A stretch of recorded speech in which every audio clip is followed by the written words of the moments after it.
نافلة لك عسى أن يبعثك ربك مقاما محمودا. وقال تعالى تتجافى جنوبهم عن المضاجع. وقال الله تعالى كانوا قليلا من الليل ما يهجعون. وعن عائشة رضي الله عنها قالت كان النبي صلى الله عليه وسلم يقوم من الليل حتى تتغطر قدماه، فقلت له لم تصنع هذا يا رسول الله وقد غفر لك ما تقدم من ذنبك وما تأخر؟ قال أفلا أكون عبدا شكورا. متفق عليه. وعن المغيرة بن شعبة نحوه متفق عليه. وعن علي رضي الله عنه أن النبي صلى الله عليه وسلم طرقه وفاطمة ليلا فقال ألا تصليان؟ متفق عليه. طرقه أتاها ليلا. قال المؤلف رحمه الله باب فضل قيام الليل. قال الله تعالى ومن الليل فتهجد به نافلة لك عسى أن يبعثك ربك مقاما محمودا. ومن الليل من هذه للتبعيض. Bismillah, alhamdulillah, wassalatu wassalamu ala rasulillah wa ba'du. Alhamdulillah, kita akan melanjutkan pembacaan kitab Riyadhus Shalihin bersama Syekh Abdurrahman Al-Qarni, bab yang baru, yakni bab keutamaan Qiyamul Lail. Kemudian Imam An-Nawawi rahimahullah ta'ala membawakan ayat wa minal laili fatahajjat bihi nafilatan lak asa ayyab'asaka rabbuka maqaman mahmuda. Dan dari malam maka bertahajudlah kamu sebagai nafilah, sebagai tambahan, sebagai amalan sunnah. Min di sini ialah min litab'id, yakni min yang menunjukkan sebagian, ya, sebagian malam. لأن المشروع هو أن يقوم المسلم بعض الليل وليس كل الليل. Yakni yang disyariatkan untuk menghidupkan malam di sini ialah sebagian malam, yakni tidak seluruh malam. هذا هو الأفضل في حقه. فتهجد به نافلة لك. اختلف العلماء في كلمة نافلة، فبعضهم حملها على المعنى الشرعي الذي هو خلاف الفريضة، وقالوا هذا يدل على أنه قد نسخ الحكم في حقه صلى الله عليه وسلم. كان قيام الليل في أول الإسلام فرضا على النبي صلى الله عليه وسلم. ثم kemudian fatahajjat bihi nafilatan lak, nafilatan lak. Kemudian bertahajudlah bihi dengan malam itu, di malam itu sebagai nafilah. Nafilah di sini para ulama berselisih pendapat tentang maknanya. Sebagian mengatakan nafilah ini ialah lawan dari fardu. Dan di awal Islam, ya, ibadah sholat malam ini wajib bagi Nabi Sallallahu Alaihi Wasallam. Kemudian dimansuh hukumnya dengan nafilah telak ini. Ya, jadi hukum wajib sholat malam dimansuh dengan nafilah telak. Kemudian berubah hukumnya menjadi sunnah, tidaklah wajib sholat malam tersebut.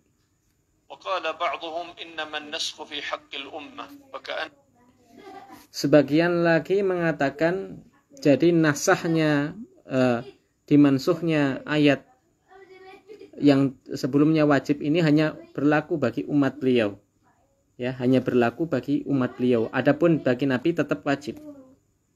Apa itu? Yakni sholat malam. وجعل الخطاب للنبي صلى الله عليه وسلم.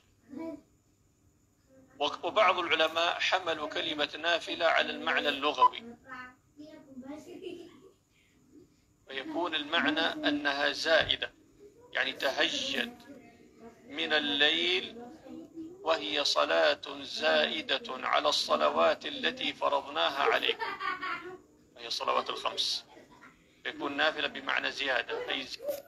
Lalu pendapat yang ketiga Pendapat yang ketiga ialah nafilah di sini ialah secara makna lugawi sebagai tambahan, yakni sholat tambahan. Yang kita ketahui sholat itu ada 5 waktu, sehingga ditambah dengan sholat lail yang menjadi sholat tambahan. زدنا عليك هذه الصلاة على ما افترضناه عليك من قبل.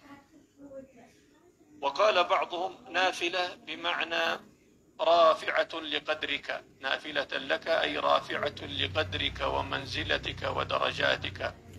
Pendapat yang keempat, makna nafilah ialah sesuatu yang rafi'ah, sesuatu yang mengangkat, yakni mengangkat kedudukan derajat.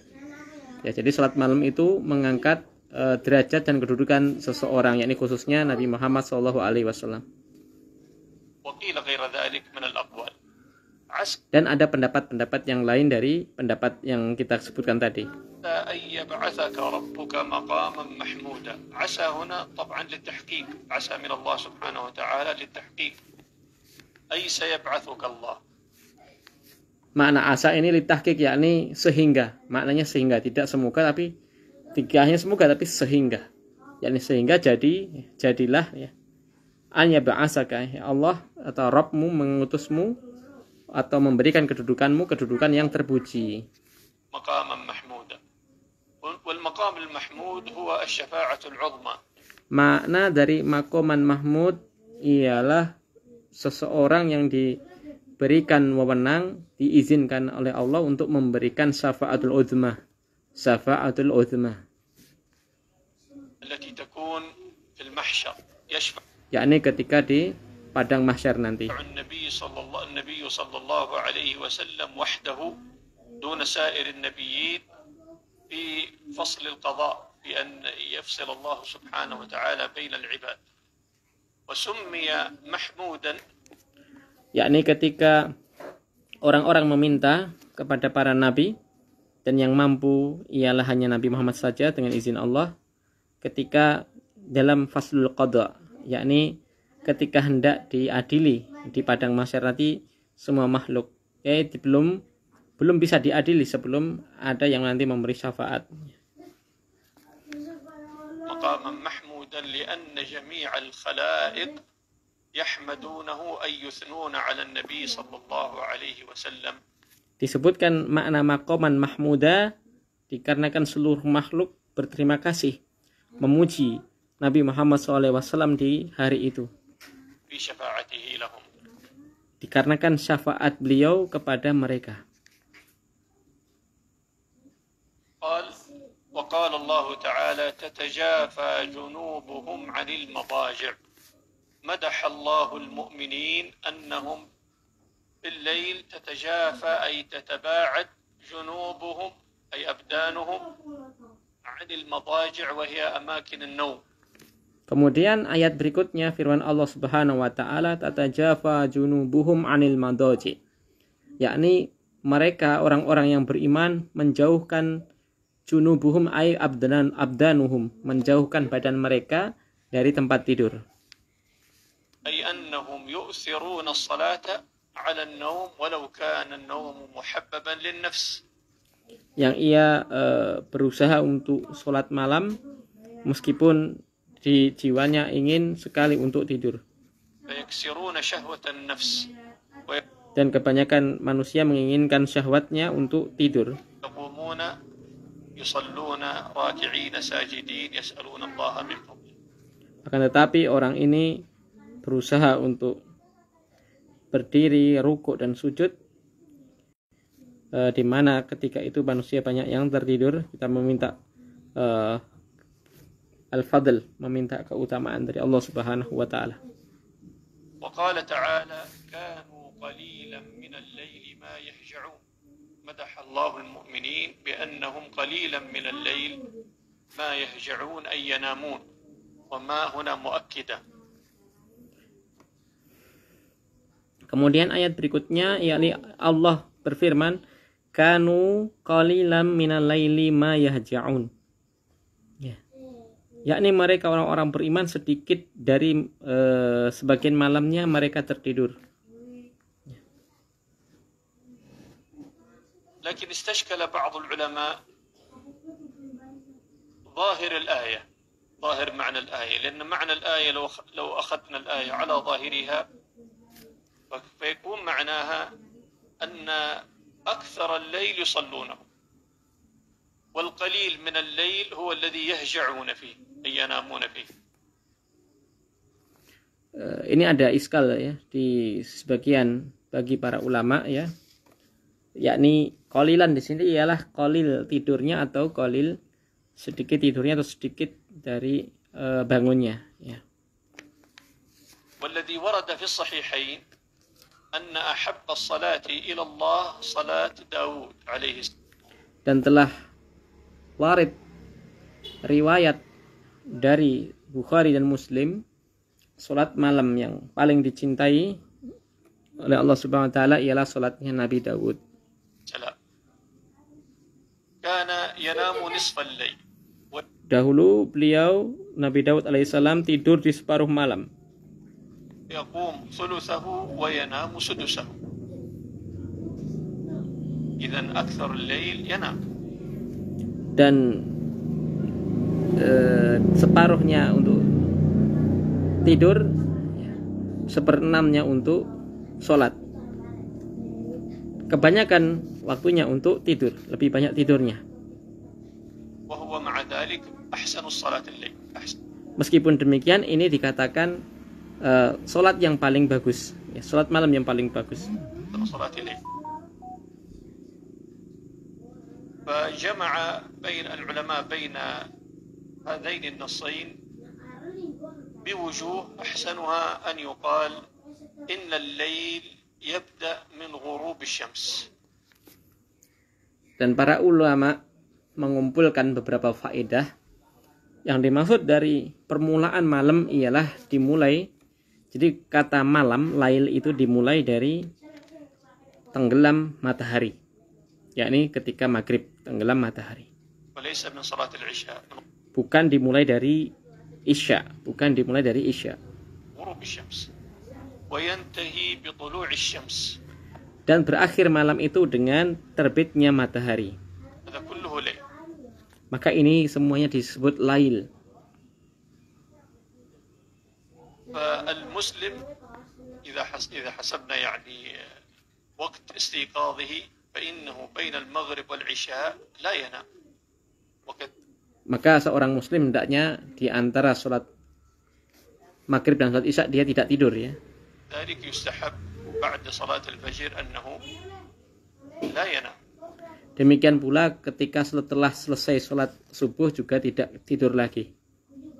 فإذا حسبت هذا، إذا حسبت الليل من غروب الشمس إلى طلوع الشمس وجدت أن أكثره يكون فيه مستيقظين.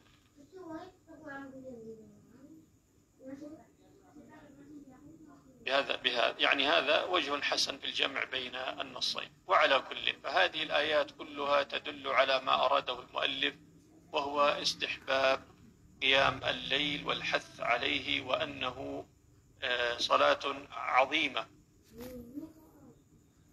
Sehingga setiap muslim di antara permulaan malam hingga berakhirnya malam nanti ada masa, yakni masa untuk dia bangun untuk melakukan sholat malam atau sholat tahajud. Dan inilah yang diharapkan, yang dituliskan oleh beliau dalam kitab ini. Allah subhanahu wa ta'ala tarfa' manzilat sahibiha, yakni sholat malam ini bisa mengangkat kedudukan seseorang hamba di sisi Rabbnya. وعن عائشة رضي الله عنها قالت كان النبي صلى الله عليه وسلم يقوم من الليل حتى تتفطر قدمه. Kemudian hadis yang pertama dari bab ini dari Ibunda Aisyah radhiyallahu taala anha, beliau mengatakan, menceritakan bahwasanya dahulu Nabi SAW memiliki kebiasaan melakukan sebagian dari malamnya, yakni sholat, ya, hingga menjadikan kedua kaki beliau ini pecah atau bengkak.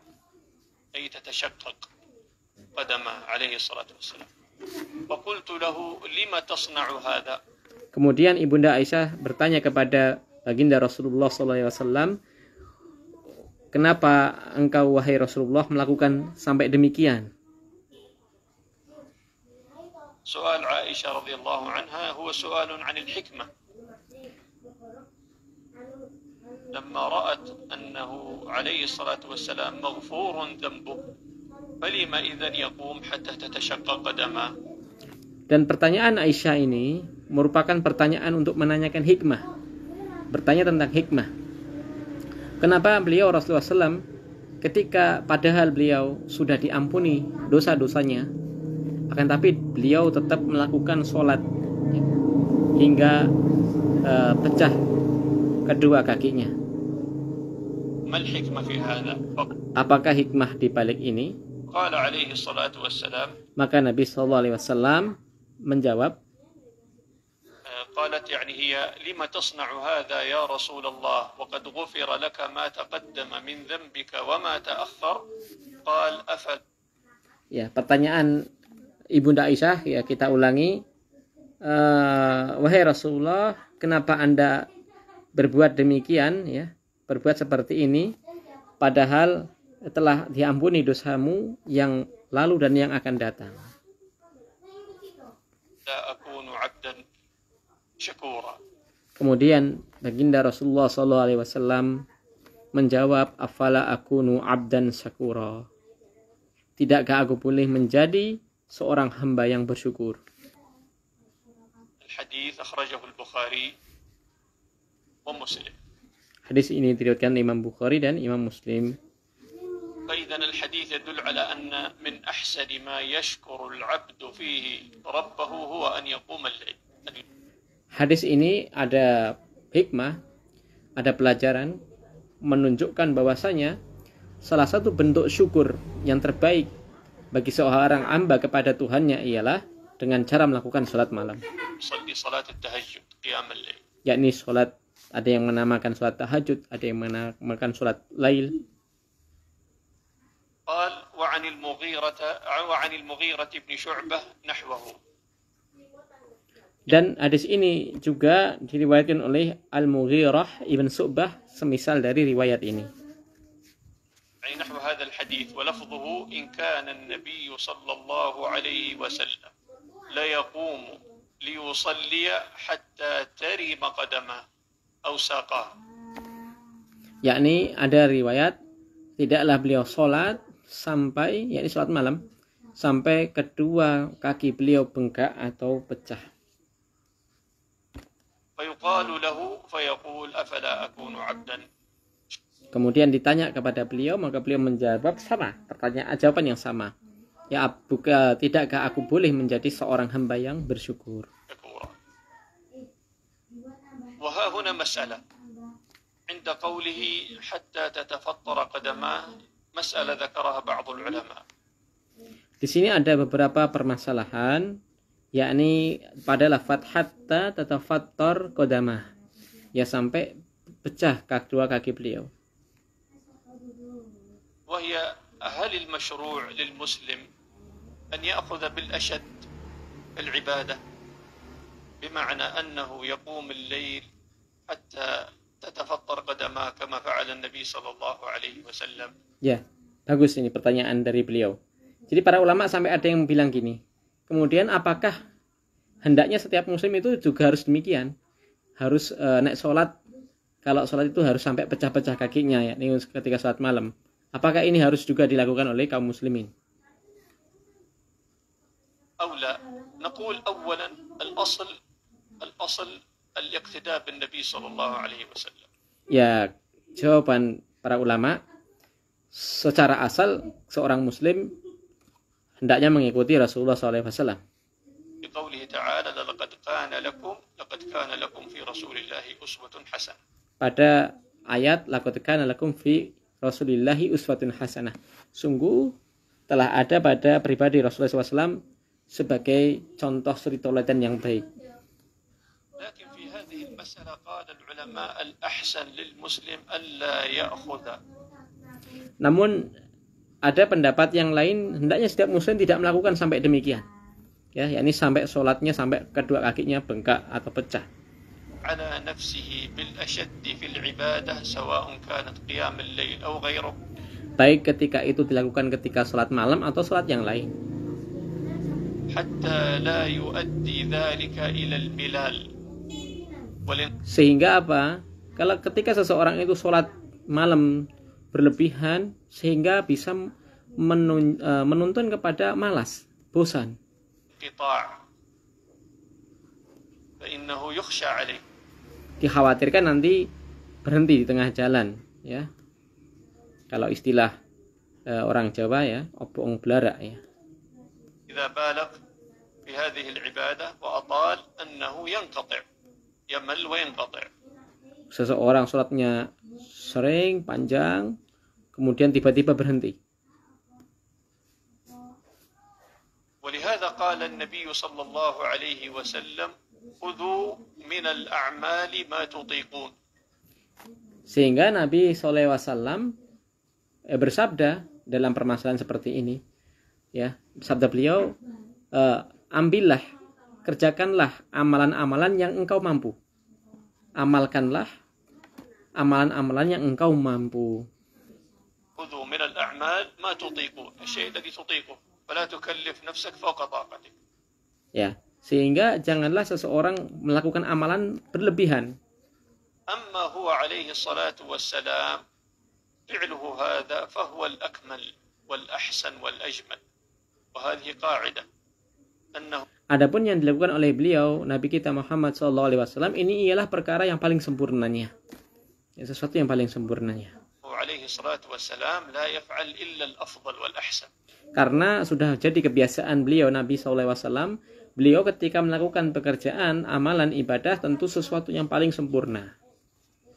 فهو الأكمل والأحسن في حقه هو عليه. Karena hak beliau, ya, kedudukan beliau seorang Nabi dan Rasul. الصلاة والسلام. والسبب أنه لا يخشى عليه صلى الله عليه وسلم ما يخشى على بقية الناس. Karena apa yang dikhawatirkan, ya, apa yang dikhawatirkan kepada beliau tentu tidak sama dengan yang dikhawatirkan bagi orang biasa. Ya, kita tidak akan khawatir, Allah tidak khawatir Nabi malas, dan tidak mungkin Nabi malas, ya, berbeda dengan kita. الناس الآخرون إذا أقام مثلا وأطال حتى تشققت قدمه قد يمل ويترك. Ya, kalau kita lihat manusia yang lain yang bukan Nabi, tentu ketika melakukan amalan itu berlebihan, maka sangat dimungkinkan tiba-tiba dia malas. Tiba-tiba malas kemudian berhenti. أما هو عليه الصلاة والسلام فلا. Adapun Nabi SAW tentu tidak. فلا يحصل منه مثل هذا عليه الصلاة Tidak dikhawatirkan akan seperti demikian. والسلام. وحينئذ فالأفضل أنه يقوم القدر الذي يتيسر له. Sehingga yang paling afdal seseorang ketika melakukan salat malam ialah sesuatu yang paling mudah baginya. Yang paling mudah baginya.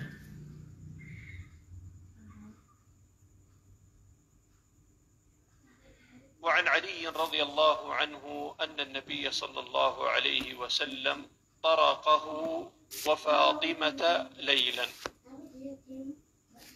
فقال ألا تصليان. الحديث أخرجه البخاري ومسلم.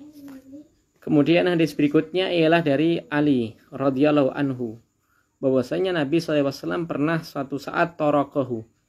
Ya, torokohu ini dijelaskan oleh Imam Nawawi atahu lailan, yakni mendatangi kedua anaknya, yakni putri beliau Fatimah dan menantu beliau Ali radhiyallahu anhu, ya, di suatu malam.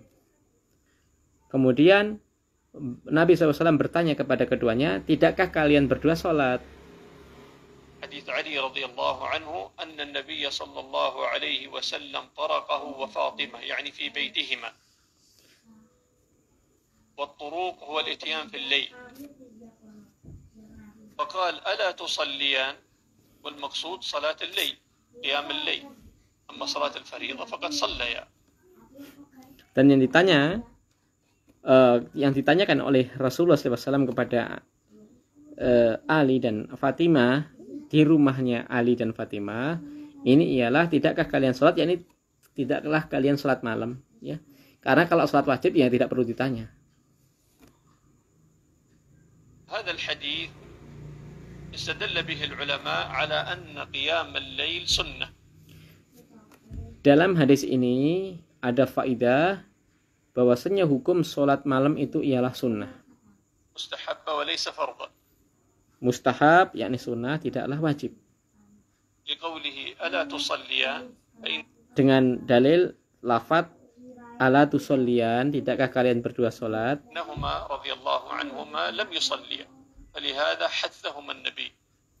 Yakni ini menunjukkan bahwasanya ketika itu Ali dan Fatimah tidak sholat. Maka Nabi tanya, tidakkah kalian sholat? Ini pertanyaan tapi perintah. Pertanyaan tapi hassa. Pertanyaan tapi bentuknya anjuran, dorongan. Tidakkah sholat? sallallahu alaihi wasallam بكلمة ألا وهي أداة عرض وترغيب فتركوهما ثم حث النبي صلى الله عليه وسلم لهما على الصلاة الليل دال على استحباب قيام الليل وأنه ليس فرضا. Ya. Jadi kata tanya Allah ini maknanya ialah litargib, untuk perintah, ya, untuk perintah. Yakni untuk dorongan. Dan ini menunjukkan bahwasanya hukum dari salat malam itu sendiri ialah sunnah. ومن فوائد الحديث أيضا مشروعية إيقاظ النائم لقيام الليل. Dari hadis ini ada faedah berikutnya, yakni dianjurkan seseorang membangunkan yang lain untuk melakukan sholat malam. لأن بعض الناس يتردد يقول يعني أوقظ أخي مثلا يقوم يصلي ولا أتركه ينام. يعني المستحب أنك توقظ إذا. Yakni misal seseorang membangunkan saudaranya untuk melakukan sholat malam. كان عادته أنه يصلي. Misal kita tahu kebiasaan saudara kita itu sholat malam. Kemudian suatu malam ia tidur, tidak bangun, ya, maka ia kemudian membangunkannya. قيام الليل المستحب أن توقظه. Maka seperti ini yang sunnah ialah ia membangunkannya. Kalau tahu kebiasaan saudaranya tadi sholat malam. ومن فوائد الحديث استحباب نصيحة المسلم لأخيه المسلم وحثه على الخير. Faedah berikutnya dari hadis ini ialah anjuran untuk memberikan nasihat kepada muslim yang lain.